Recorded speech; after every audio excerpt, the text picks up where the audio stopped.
Las promesas son quizá uno de los conceptos más importantes de JavaScript y que cualquier desarrollador debe dominar. Realmente se nos suelen atragantar bastante, pero ¿por qué? Bienvenidos a Desarrollo Útil, soy Pablo y en el vídeo de hoy vamos a hablar sobre las promesas partiendo desde la base, entendiendo por qué existen las promesas, para qué las necesitamos o qué necesidad responden estas promesas y luego tratando de entender cómo funcionan. Después, al final de este vídeo, hablaremos sobre async y await, que básicamente no es más que una nueva forma de escribir las promesas para que nos sean bastante más legibles. Simplemente eso. Así que nada, vamos con ello. Para empezar este vídeo necesito buscar algún tipo de solicitud asíncrona que podamos hacer y que nos demuestre cómo funcionan las promesas. Así que voy a aprovechar que tenemos este live server abierto aquí en el puerto 5500, aquí 127.001.5500, que es el que hemos estado utilizando a lo largo de todo el curso para servir este HTML y este JS. Este servidor nos permite hacer peticiones en base a recursos, ¿vale? Y podemos hacerlo de una forma muy sencillita y no nos tenemos que complicar la vida. Así que para ello vamos a crear simplemente un archivo txt, por ir a lo básico, número.txt, y vamos a almacenar aquí un número aleatorio, yo que sé, 5, 7, lo que os apetezca, ¿vale? Lo que vamos a hacer es hacer una petición a este servidor en busca de este recurso, número.txt, para ver su valor y poder hacer operaciones con él. Y lógicamente esto lo vamos a hacer a través del protocolo HTTP, es decir, una solicitud, un fetch tradicional. Evidentemente a día de hoy existen muchas alternativas como fetch, como otra serie de cosas que ya han ido apareciendo, pero me gustaría ir un poco a la base de todo, es decir, cómo hacía JavaScript todo esto, cómo se hacía cuando todo lo del fetch, las promesas y demás no existían. Porque ahí es cuando vamos a entender por qué alguien decidió inventar las promesas y qué es lo que realmente aportan a JavaScript. Así que para hacer una solicitud en el JavaScript original, JavaScript Boomer, utilizábamos la request como un new XML HTTP request, ¿vale? Esto es una solicitud XHR, con las siglas, que es lo que se hace al final cuando haces un fetch y demás. Pasa que esta interfaz, vamos a ver que es un poquito obsoleta, tiene sus cosillas, ¿vale? Para abrir una request aquí, lo que tendríamos que hacer es primero un open, en el que le indicamos el método de HTML que queremos utilizar y la URL a la que queremos solicitar. Entonces, un get a simplemente .número.txt. Vamos a obviar este punto barra y lo que va a hacer es buscar nuestro propio servidor igualmente, ¿vale? Pero bueno, a mí me gusta ponerlo por dejar claro que es una ruta relativa. Y en este caso simplemente tenemos que hacer un request.send para enviar esta petición. Y ya estaría, hemos hecho nuestra primera petición. Pero lógicamente, lo que hemos hecho con esta petición es absolutamente nada. Es decir, tenemos que coger aquí en algún punto y esa respuesta que obtenemos de la petición, hacer algo con ella. Entonces, para ello existían los métodos onLoad, en este caso, que nos permite saber cuando una petición ha ido OK, ¿vale? Y existía también el método onError. Request.onError, que nos decía cuando había habido un error, ¿vale? En este caso es un OK.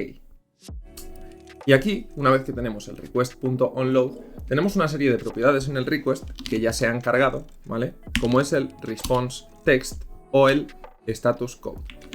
Vamos a ir aquí a hacer un console log de request.status, ¿vale? Y request.response text.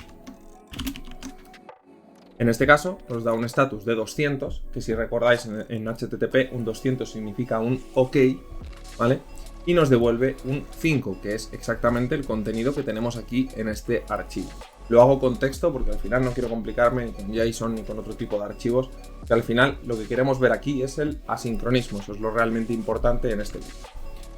Entonces, aquí lo primero que quiero ver es que si cambiamos este número por un número 2, no nos va a dar un error, porque realmente en HTTP esto no es un error, sino que va a entrar en este onload y nos va a dar un 404 y nos va a devolver la página tradicional, el HTML como response text, ¿vale? El HTML de que ha habido un error de cannot get número 2, ¿vale? Es lo que haríamos si entrásemos aquí en el navegador, lo que recibiríamos. Esto es lo que nos pone, en este caso, live server, ¿vale? Entonces, primero, tenemos que distinguir if rec.status es igual a 200, quiere decir que estamos en una respuesta afirmativa. Console.log de request.responseText. Y si no, quiere decir que para nosotros también ha habido un error, ¿vale? Console.log de error. Vale. Hasta aquí todo perfecto. En este caso, ¿veis? Nos imprime error porque es un 404 y si volvemos al número original, nos imprime este 5. Vale. Ya tenemos lo que sería el esqueleto básico de una petición XHR básica y tradicional. Ahora vamos a ver qué es lo que se solía hacer con ella. Por ejemplo, vamos a poner un ejemplo en el que queramos, por un lado, pasar esta respuesta, obviamente, a número, const toNumber, es una función que recibe el número y devuelve un number de n. Vamos a, por ejemplo, a multiplicar por 2. Multiplicar, te devuelve n por 2 y vamos a imprimir. Const print es igual a un n y hace un console.log de n. Como veis, una serie de funciones que se pueden aplicar en este caso sobre el resultado. Entonces vamos a venir aquí. Number va a ser un toNumber de response.text, perdón, de request.responseText. En este caso, vamos a decir inclusive, vamos a hacerlo con un let, porque total, let number es igual a toNumber, number es igual a multiply de number y simplemente aquí vamos a hacer un print de number. Y vais a ver que es un 10, efectivamente. De hecho, podríamos ir haciendo prints entre las distintas etapas para que veamos que es un 5, un 10, etc. ¿Vale? Y ahora vamos a intentar darle un poquito de reusabilidad a esto, ¿vale? Lo primero es que nosotros aquí estamos pidiendo un número txt. Entonces esto sencillamente podríamos hacer una función que se llamara request, que recibiera una URL y que básicamente lo que hiciera fuera toda esta request simplemente basada en la URL, que me voy a cortar de aquí, vamos a llamar URL y vamos a decirle que request de número.txt y vamos a ver que es exactamente lo mismo. Con esto ya hemos conseguido reutilizar lo que viene siendo la petición HTTP, la petición XHR que estamos haciendo, la hemos reutilizado y podemos utilizarla tanto para número 1 como para pedir número 2, etc. ¿Vale? Aquí veis que en el caso de número 1 entramos por el onload, entramos aquí en el 200 y perfectamente tenemos el número impreso, el 10. En el caso del número 2 entramos por este else, console.log de error, ¿vale? Error al cargar. Y vamos a poner aquí un error de red, porque esto es lo más habitual, ¿vale? En el 10 tenemos, el primero tenemos un 10, después error al cargar. Y si intentásemos acceder, por ejemplo, a una dirección que no existe, http me lo invento mucho.com, nos da un error de red porque evidentemente este dominio no existe. Entonces tenemos aquí ya los tres casos. Pero claro, aquí ya nos viene un problema de usabilidad, es decir, yo quiero cargar este archivo número.txt, pero el comportamiento que quiero hacer a posteriori, quiero pasárselo yo como función, como callback, ¿vale? Y también quiero pasarle como callback el error, es decir, primero vamos a pasarle como callback lo que llamaríamos la función then, ¿vale? Es decir, ¿qué hago después si todo va bien? Y lo que haré será decirle que aquí ejecuto then con request.constText. Cortamos todo esto de aquí. Y ahora le tenemos que pasar una función then, que será básicamente este then. Vamos a llamarlo then function para no confundir. ¿Vale? que recibe un number, n, vamos a poner también si queréis, y lo que hace es hacer todo esto. Entonces ahora, claro, vamos a borrar estos dos, tenemos que pasarle este callback de then, y no te va a decir que then no es una función. Obviamente ahora tenemos que pasarle este callback aquí. Y esto ya es un 10. Entonces esto sería perfecto. ¿Qué más podríamos hacer? Pasarle una función de catch. Lógicamente aquí no le podemos llamar catch al parámetro porque aquí nos está colisionando con la propia palabra catch del lenguaje. Es decir, no podemos pasarle catch como nombre a una variable precisamente por eso, por la misma razón por la que no la podemos llamar for ni la podemos llamar class, porque son palabras reservadas. Entonces voy a poner catch function, ¿vale? Y esta catch function simplemente vamos a poner aquí que lo que haga sea llamar catch function con el error al cargar. Y aquí catch function de error de red. Vale, perfecto. Aquí necesitaríamos entonces una catch function const catch and print, vamos a llamarle, que lo que haga básicamente sea console.log de error, vamos a llamarlo error, console.log de error. Inclusive estos catch es bastante recomendable que cuando sean errores no lancen un mensaje como tal, sino que lancen un new error, ¿vale?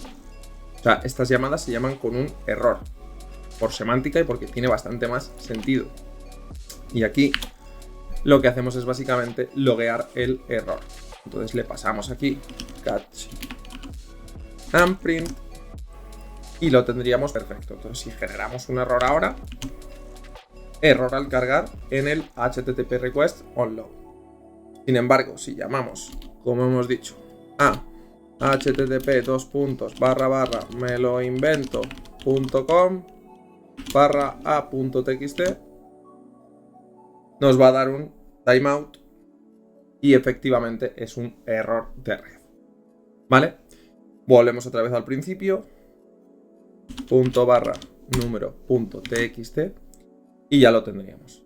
Y hasta aquí podríamos decir que esto más o menos es reusable. Es decir, si yo en el then, por ejemplo, then alternativo, quiero que haga un n console.log de n, no necesito cambiar toda mi lógica de aquí de request. De hecho, request no lo tengo que tocar. Simplemente tengo que pasarle un then alternativo aquí a request y request no se vería afectado. Simplemente lo estamos manejando con callbacks. En este caso, esto simplemente como hace un console.log 5, pues ya estaría. Aquí terminó. El problema viene cuando queremos anidar callbacks y callbacks y callbacks y callbacks haciendo lo que se llama un callback hell. Es decir, cuando queremos que este callback a su vez lleve otro callback, que a su vez lleve otro callback, que a su vez lleve otro callback.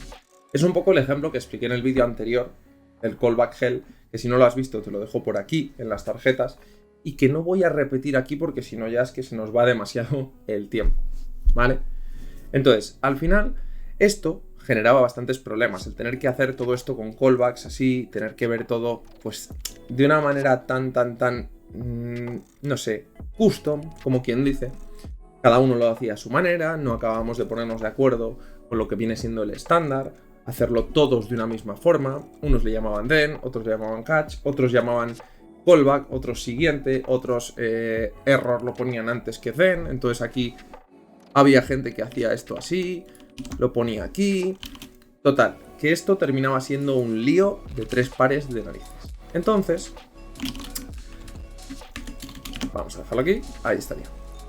Entonces, claro, en JavaScript, como en todo en el estándar, trabajaron un poco y dijeron, vamos a ver, si todo esto al final viene a ser casi lo mismo, es decir, una función que se ejecute cuando va bien y otra cuando va mal, ¿por qué no proporcionamos un mecanismo estándar para lograrlo? Bien, pues estos son las promesas, ¿vale? Este mecanismo estándar, porque ya os habréis imaginado que este catch y este then Al final es muy parecido y lo he puesto precisamente así para que coincida con los nombres de las promesas. Vamos a ver cómo crear una promesa de base. Vamos a obviar un poquito todo este código de momento y luego volveremos a él. De hecho, comentamos todo. Y vamos a ver cómo crear una promesa de base, ¿vale? Para crear una promesa se utiliza newPromise. newPromise nos recibe una función ejecutora que tiene un resolve, un reject y que devuelve void, ¿vale? Eso es muy importante. Cuando dice que devuelve void se refiere a que no tiene un return como tal. Entonces vamos a crear esta función resolve y reject. Y este resolve y este reject se pueden ejecutar en cualquier momento de la función. Resolve con un valor y reject con otro valor. Normalmente, como digo, suele ser un new error, ¿vale? Se pueden llamar en cualquier momento durante toda esta función. Y este resolve será lo que se enviará al método .then de las promesas. Y este reject será lo que se enviará al .catch de las promesas. Así que lo que vamos a hacer ahora para intentar entender todo esto es volver al código de antes y ver cómo quedaría transformado este código si lo pasamos a promesas. Se llama promisificamos este código. Vamos a ver. Descomentamos todo por aquí. Volvemos a ver cómo se ejecuta y vamos a centrarnos ahora mismo simplemente en este request. Este request ahora mismo, si lo queremos convertir en una promesa, lo primero que tenemos que hacer es que devuelva una promesa. Return new promise. Esta promesa tiene que tener resolve y reject y tiene que devolver una función. Así que vamos a meter aquí dentro todo esto. Reject es básicamente el caso de error, el caso en el que esta promesa resuelve error. Y en reject, que es una función, tanto resolve como reject son funciones que reciben un solo parámetro, ¿vale? Ambas. De hecho, reject te lo marca como reason, que es un poco el error que ha dado, y resolve te lo marca como value, que es el valor que devuelve. Este reject tenemos que aplicarlo donde antes teníamos estos catch function, ¿vale? Tenemos que aplicar aquí reject de new error. Esta sería la razón por la que esta promesa ha rejectado. Es decir, la promesa ha fallado, que es así como se define. Y el resolve sería este then, es decir, sería en el caso correcto qué datos nos devuelve esta promesa para los siguientes, para estos then que veremos ahora mismo. Vamos a dejarlo así y vemos que ya evidentemente no necesitamos ni este catch ni este then. Vale, hasta aquí todo perfecto, pero entonces, si no necesitamos ni este catch ni este then, ¿qué es lo que vamos a hacer entonces a continuación? ¿Qué es lo que va a pasar con esta request cuando yo la ejecute? Pues que necesitaremos pasarle estos catch y estos then de una forma especial. Y es con, primero, .then. A este then le va a llegar este valor que sale por resolve. Un resolve al final en una promesa es como un return, ¿vale? Es decir, en el momento que se ejecuta resolve es como si fuera una especie de return de la promesa y es lo que le va a llegar a este then. De hecho, si ponemos aquí data y hacemos un console.log de data, vemos que lo que le llega a este then es el 5. Es decir, lo que le llega es response text. ¿Y qué podemos hacer con este then? Pues podríamos, por ejemplo, pasar a toNumber. Podríamos poner aquí un data que llama a toNumber de data, o lo que ya sabéis que es equivalente es borrar esto y borrar esto. Obviamente aquí no ha pasado nada porque este toNumber devuelve un number, pero en ningún momento ni se ha impreso por consola ni nada. Pero lo especial de los then es que lo que devuelve esta función then a su vez se pasa al siguiente then que podemos hacer. Es decir, podemos seguir poniendo aquí then y vamos a poder pasar el resultado de este then al siguiente then como parámetro de entrada. Es decir, podemos pasarle aquí y decirle que lo que quiero es multiplicar y podemos pasarle otro then y decirle aquí que lo que quiero ya es imprimir. Y entonces vemos que la magia de las promesas hace su efecto. Y aparece aquí este 10. Es decir, primero tenemos un 5 en esta request, que es una promesa. Tenemos un 5, ¿vale? Después, este 5 se ha pasado a este primer then. 5 to number, 5 number, lo pasamos a number, ¿vale? Después, este number, que ya es un 5 convertido a número, lo hemos multiplicado por 2, aplicando la función multiply, y nos da un 10. Y después lo hemos impreso, ¿vale? Lo hemos impreso con este console log de aquí, y ya tenemos este 10 impreso en nuestra consola. Con lo cual este then function ya no tiene sentido. Es decir, ya no tenemos que crear funciones complejas ni gestionar un callback hell por ninguna parte, porque podemos anidar estos then de forma que nos queda bastante sencillo. Y ahora me diréis, ya, pero es que ahora tengo el número 2 que me daba un error. Y aquí nos ha dado un error, ¿vale? Error al cargar. De hecho, habéis visto que este reject termina convirtiéndose en un error no capturado en la promesa, ¿vale? Entonces, ¿qué tenemos que hacer para que esto salga bien? Para que esto funcione. Ponemos aquí el método catch. Y como os he dicho, catch lo que recibe es lo que le pasamos a reject. En este caso puede ser un error de error al cargar o un error de red.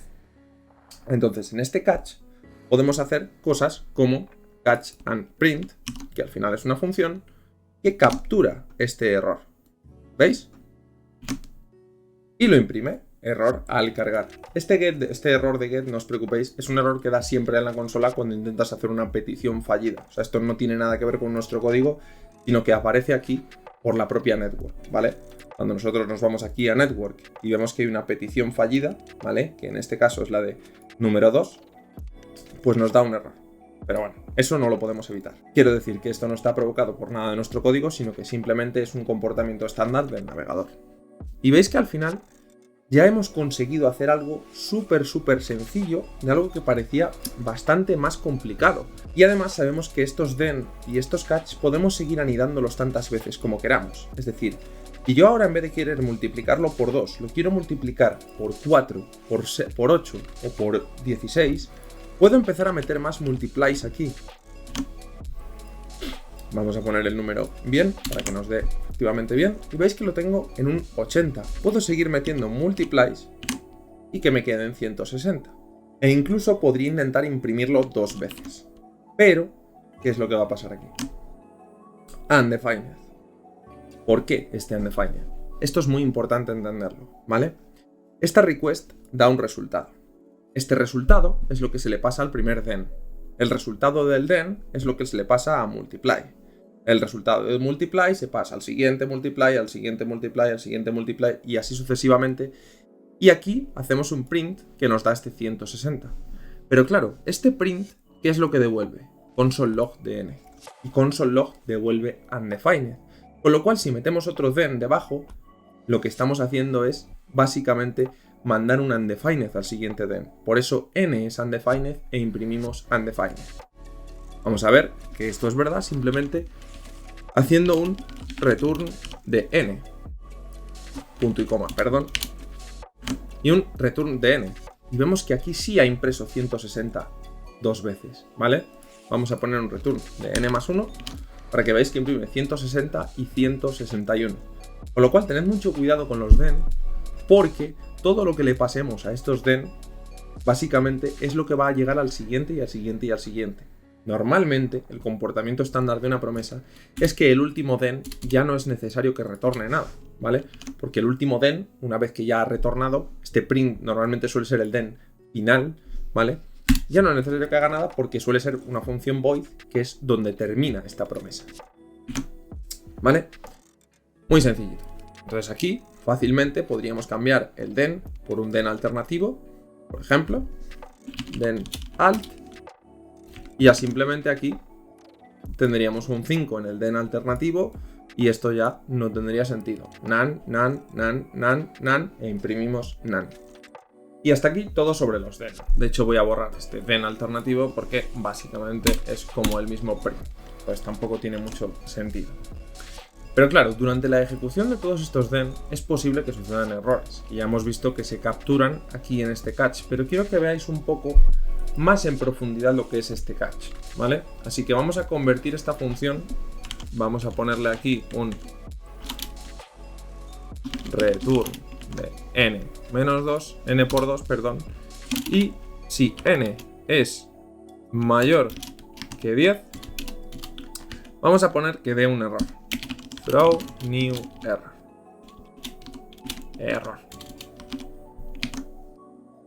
¿Vale?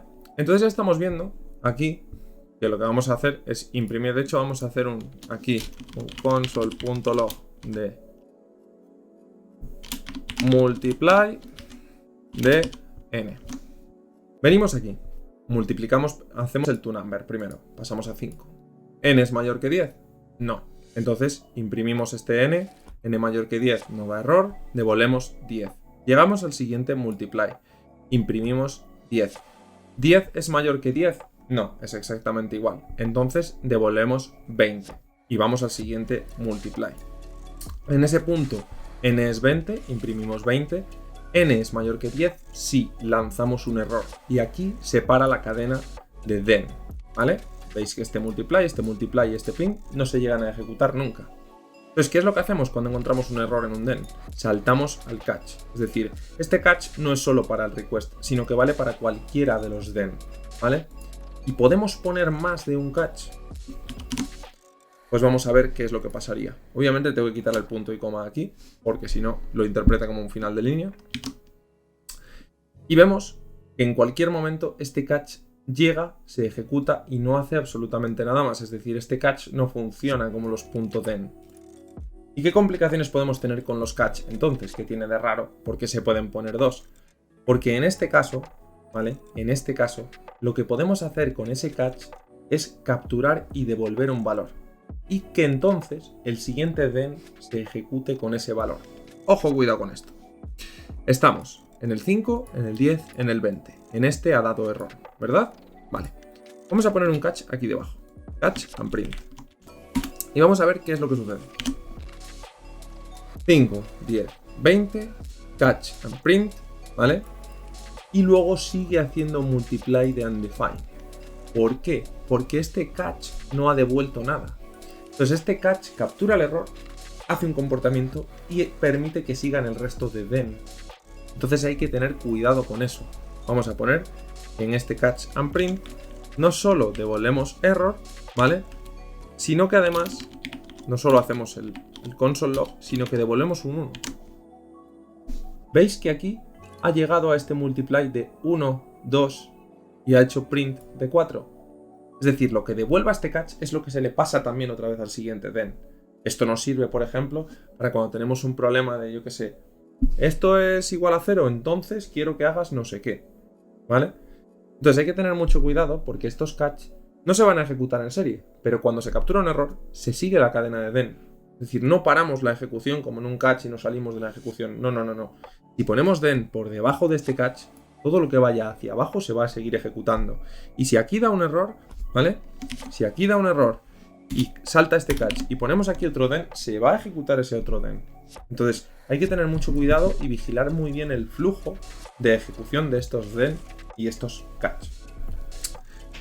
Y por último, hay una instrucción que es bastante útil, pero bueno, es muy sencilla, que viene a ser el finally. Finally es literalmente, hace lo mismo, literalmente que finally, ¿vale? Vamos a poner aquí simplemente vamos a quitar los multiplies, vamos a poner un toNumber, un print y un catch and print, ¿vale? Es decir, vamos a poner un toNumber y un imprimir. O directamente inclusive un imprimir, ¿vale? Then y catch. Es decir, si voy a número, me imprime un 5, si voy a 2, me imprime un error al cargar, ¿vale? Pero hay ocasiones en las que queremos que independientemente de lo que haga, si es then o si es catch, queremos que realice una acción, ¿vale? Igual que en un try catch finally tenemos esa acción, ¿vale? Para eso tenemos final. Finally es un método que se va a ejecutar sí o sí, independientemente de si entra por el then o por el catch, y suele ser un método que sea final. Por ejemplo, cuando hacemos una petición a una base de datos, búscame este usuario. ¿Lo encuentras en el then? Me devuelves el usuario. ¿No lo encuentras en el catch? Me devuelves un not found. pero al final siempre vas a tener que cerrar la conexión con la base de datos. Es decir, tanto si lo encuentras como si no, la conexión tiene que quedar cerrada. Con lo cual, cerramos la conexión, por poner un ejemplo, ¿vale? Yo voy a poner aquí un console log de se acabó la petición. ¿Vale? Entonces tenemos un then, tenemos un error en este caso, es decir, hemos hecho request, catch, final. En el caso de que la respuesta sea afirmativa, request, then, final.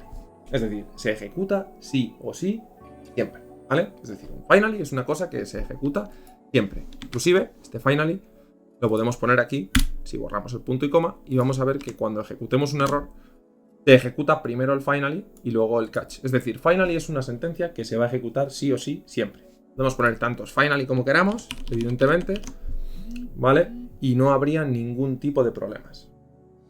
Y por último ya, solamente me queda explicar lo que sería async y await. Es decir, si nosotros intentamos hacer todo esto y empezamos no solo a tener este then.print, number, etcétera, sino que tenemos funciones mucho más grandes, tenemos funciones más en condiciones, que se solía decir, una función así de grande, empezamos a meter then, empezamos a meter catch, al final resulta muy complicado de manejarnos, porque al final las personas tenemos un cerebro que funciona de forma secuencial, es decir, para nosotros una tarea se ejecuta detrás de otra, y realmente nos cuesta ver al final todo este tipo de asincronismo, realmente nos cuesta pues pensar en por dónde va a salir una cosa o por otra, o empezar a anidar demasiados then y demasiados catch, porque hay situaciones inclusive en las que nosotros tenemos varios then y varios catch anidados, pero que dentro llevan más promesas. Es decir, puede haber thens con punto thens dentro, etc. Entonces, para ese caso tenemos la sintaxis async y await. Vamos a intentar hacer esta misma request con async y await para que veáis cómo queda. La primera norma de async y await es que solamente se puede utilizar await dentro de una función, ¿vale? Es decir, yo no puedo poner aquí un await request porque no tengo un async y no va a funcionar, ¿vale? Await is only valid in async functions, ¿vale? Es decir, await solo es válido en el contexto de una función asíncrona. No lo podemos utilizar en lo que se llama el top level. De hecho, en Node.js y demás hay propuestas del top level await, pero todavía no son estándar, con lo cual no se pueden utilizar, y en navegador menos todavía. Así que si queremos hacer esto, tenemos que hacer const, una llamada, por ejemplo, es igual a async, y ya que estamos, vamos a decirle que es un async URL request de la URL. Esto se podría refactorizar, unir este request con este call, etcétera, pero quiero tocar lo menos posible el código para que os quedéis con la esencia en sí de lo que estamos haciendo, ¿vale? Entonces llamaríamos a call de punto barra número txt, ¿vale? ¿Y qué es lo que pasa cuando hacemos este await? ¿Vale? ¿Qué es lo que está sucediendo cuando hacemos este await? Estamos esperando a que esta promesa termine. ¿Y con qué objetivo esperaríamos que esta promesa termine? Pues muy sencillo, con el objetivo de poder hacer estas cosas en secuencial. Podemos decir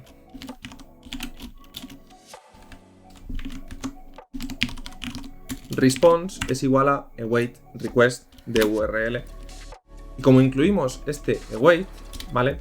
Lo que haría es almacenar en este response, en esta const response, lo que vamos a pasarle a este then. Es decir, en lugar de pasárselo a este then directamente, lo que hacemos es almacenarlo dentro de response. Vais a ver un poco lo potente que es enseguida. Y podemos hacer un print de response. ¿Veis? Aquí hemos quitado de un plumazo el asincronismo, entre comillas. Hemos quitado un poco todo eso de .den. Y lo que podemos hacer aquí, en cualquier caso, es hacer lo del multiply, hacer otra serie de operaciones asíncronas, etc. ¿Vale? Es decir, yo puedo hacer aquí const response 2 igual a await request de URL otra vez, es decir, hacer dos requests y hacer un response 1, pasar esto a number, ¿vale? Const n1 es igual a tu number de response. Const n2 es igual a toNumber de response 2 y hacer aquí un n1 por n2. ¿Vale? Y veis que me daría 25. Entonces, lo que estamos haciendo aquí es encadenar dos promesas. Vosotros imaginad cómo sería tener que gestionar una promesa cuyo resultado, cuyo den, salga otra promesa, cuyo resultado depende de la anterior y tengas que esperar no a una, sino a dos, inclusive a tres. Se puede volver todo una locura. Entonces, básicamente, aquí lo que hacemos es facilitarnos mucho la vida. Y diréis, pero ¿y el catch y el final y este cómo aparecen entonces en la sintaxis de async await? Pues como se ha hecho toda la vida, como se ha hecho con el catch y como se ha hecho con el finally de siempre. Podemos hacer un try aquí con un catch, error, y hacer básicamente, si queréis, un catch and print de error. Esto es simplemente todo lo que necesitamos saber de try catch. Diréis, si se pueden hacer múltiples catch como hacíamos y tal, pues evidentemente tú puedes venir y decir un try hasta aquí con un catch de error, otro try hasta aquí, desde aquí hasta aquí con un catch error y hacer aquí otro. Pero lógicamente, si quisieras hacer esto, pues tendrías que hacer un let response y response 2 para declarar dos variables en la misma línea y decirle que response y response 2 toman valor dentro de estos catch, estos try, y que al final termina quedando lo mismo, ¿vale? Pero bueno, esto como siempre lo dejo a vuestra elección y cada uno tiene que saber cuál es el ámbito de su try, cuál es el ámbito de su catch y cómo podría continuar. De hecho, cuando decimos que en el catch de una promesa podemos retornar un valor para que este response, entre comillas, tome un valor en el siguiente den, en el catch lo podemos hacer igual. Podemos decirle que response, ¿vale?, es igual a null o response es igual a 5. Y aquí podríamos decirle, no vamos a decir 5 porque si no coincidiría, response es igual a 7 y si da un error, response es igual a 8. Entonces vamos a ver que cuando hagamos número 2 y estas den un error, capturo, ¿vale? Y lo que intento es hacer un toNumber, response 2. Y lo que hago es un toNumber de estos dos, 7 y 8, y es un 56. Entonces al final, que sepáis y que tengáis sobre todo muy claro que estos async, estos await, estáis escribiendo promesas de otra manera. Hay mucha gente que piensa que async y await son cosas totalmente distintas de las promesas. No, son exactamente lo mismo. No vais a conseguir con async await nada que no podáis conseguir con promesas, ni con promesas nada que no podéis conseguir con async await. Entonces, básicamente allá cada uno. De hecho, cuando haces un await, cuando tú marcas un método como async, lo que haces es básicamente convertir un método en una promesa. A verlo aquí rápidamente. Const promise es igual a async. Lo que estás haciendo es convertir esto en una promesa directamente. Es decir, no estamos reinventando la rueda, simplemente es una sintaxis que os permite escribir esto de forma más sencilla. Creo que para todos es mucho más familiar escribir async await y catch y try y demás que intentar escribir o adaptarse a una sintaxis de then y catch, que sí, para callbacks sencillos es muy bonita, pero cuando los callbacks son muy complejos no hay Dios que lo maneje, ¿vale?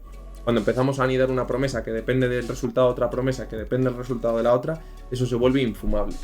Así que procurad usar la sintaxis de async await en la mayor parte de los casos. Y oye, no quita que si veis alguna promesa muy sencillita y que oye, que no es tampoco para tanto, pues lo hagáis con promise, que no está mal, de verdad, que no está mal hacer promise, ni es mejor ni peor hacer async await. Utilizad la que más cómodo os sea y no os rayéis mucho la cabeza con eso. Y hasta aquí este vídeo sobre promesas. Creo que he abordado más o menos todos los temas que considero importantes dentro de esto de las promesas y demás.